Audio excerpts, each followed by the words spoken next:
A loud thump reverberates through the floorboards under my bed, jolting me from sleep.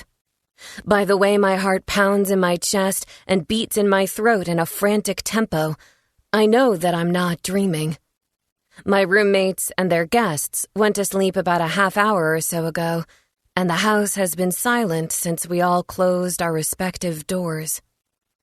This noise was loud enough to shock me awake, and I'm a notoriously deep sleeper who often snoozes through the loudest alarms.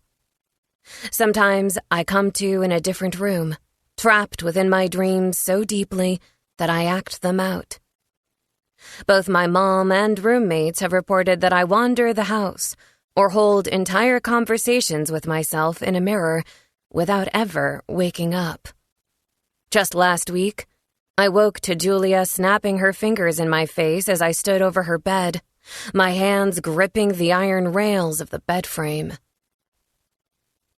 On legs made unsteady by sleep, I moved toward the closed door of my bedroom, careful not to stumble onto one of the creaky floorboards and alert whoever is on the other side. After the scare we all experienced earlier in the night, paranoia still hums under my skin.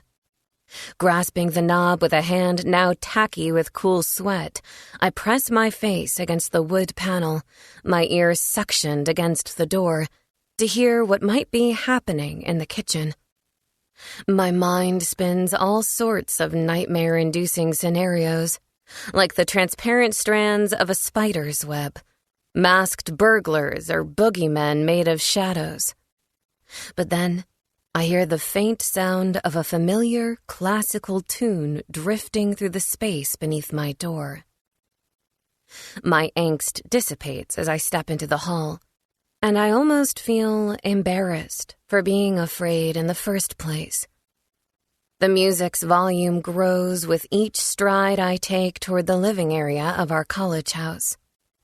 I recognize it as Tchaikovsky's finale from Swan Lake, where Odette flings herself to her death in the lake, her lover Siegfried close behind.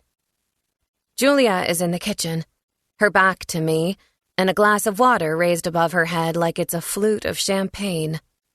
Her leg extends in tandem with her arm, her toes pointed at an impeccable angle that is the result of religious stretching. Her gaze follows her hand, energy shooting through her fingertips as she tosses her hair behind her in a golden sheet of silk, oblivious to my presence. I creep toward her, my stomach leaping, and pinch my lip between my teeth to keep my breath from giving me away. I reach toward Julia's back, planning to give her shoulders a light shove and yell something cliché like, "Boo." "I hear you, Margot," Julia hums along with the strings, not turning to face me. My excitement fades. "How'd you know it was me? You're so delicate. Same way you are in ballet when Alexander tells you to put more strength behind your movements." Julia has a way of taking a compliment and adding a sharp edge to it, to the point where you're left unsure if it's a compliment at all. "Sorry, I dropped the water pitcher." She identifies the source of the noise that woke me. "Come on, dance with me." She outstretches her hands, and I interlace my fingers with hers, noticing her fresh set of pale pink acrylics against my nails, which are practically chewed to the cuticles. A pang of embarrassment echoes under my skin, but quickly dwindles as the song changes to Dance of the Little Swans, and we readjust our hands so our arms are looped, over and under, in the style of the variation we've performed countless times.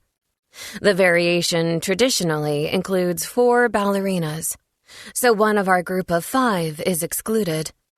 When our ballet company performed Swan Lake last spring, Remy waited in the wings.